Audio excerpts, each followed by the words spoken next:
Hi guys, welcome to Diaries. Today, I'm really glad you could be here today. As always, hope you're glad to see me.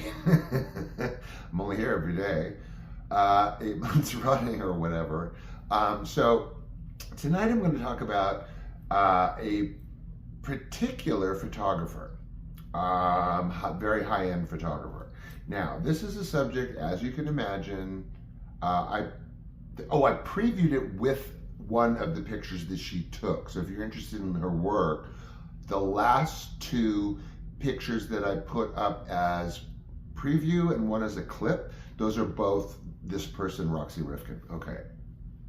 So getting headshots, of course, is something that I am all too well acquainted with. Starting at 6 for about 17 years until I stopped. Headshots, of course, were par for the course. Every kind of picture that you can take besides the P word has been taken of me, including as a girl, including sounding like a girl for her. You're gonna have to eat and pay rent. Anyway, I digress. So, yes, I've been photographed by a lot of folks. All the best in the business, not people like, oh, splashy, you would know the names, but very reputable, not very affordable, always the best in headshot Sean had to have. Of course, we know who he is. Like all of that was out of my control, basically. Everything.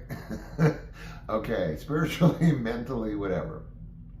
So this is something I'm used to doing, right? I've been photographed, you go in, I'm a wardrober, so even back then, I did Valley Girl at 16, so I'm bring my own stuff, what I want, it's the look that I wanted. They don't tell me, they may say, I always had to have commercial theatrical if I was getting a round of shots. In fact, Helen Hunt, who's the mother of Linda Hunt, I digress, the actress, used to be my photographer.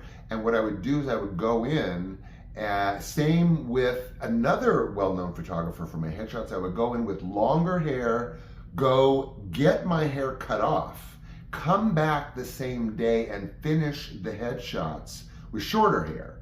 The one on the cover of Slaughter Princess is the headshot that got me all my work as an older person. Of course, it's got emblazoned with the title, but that's an example.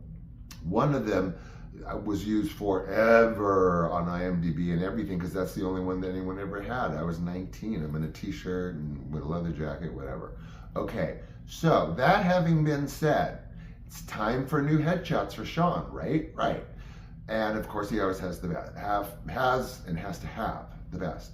So, a very old friend of my mother's, one of 10 bajillion, was a woman by the name of Friday Vandermost. She was very in sort of like public relations-y type stuff and handling, repping people, and at one point she was repping photographers.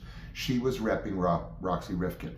Now, you can Google ROXY RIFKIN, click images, you'll see, she did Bryan Adams' album cover, the black and white one. She's done like celebrities up the wazoo, very, very known by her work.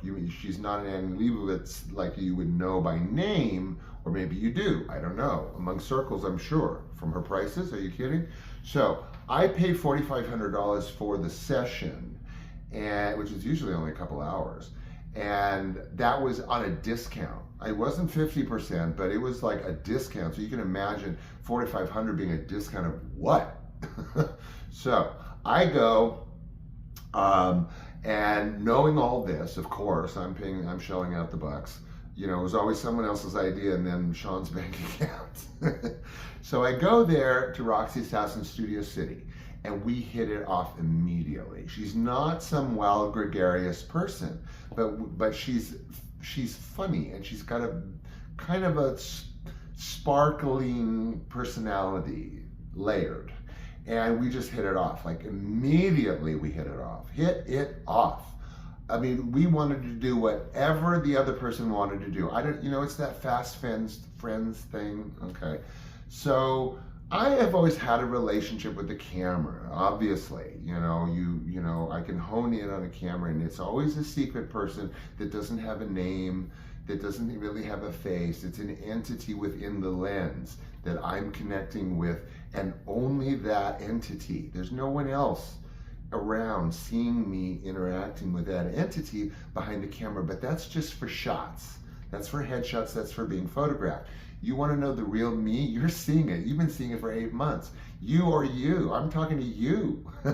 You and maybe 3 other people in this loft. And I've always said that. That's why what you see is not me looking into the camera with that, you know, mysterious person trying to engage.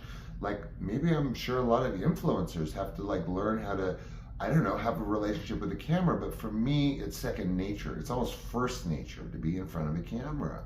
But I'm not in front of a camera right now with you guys. Anyway,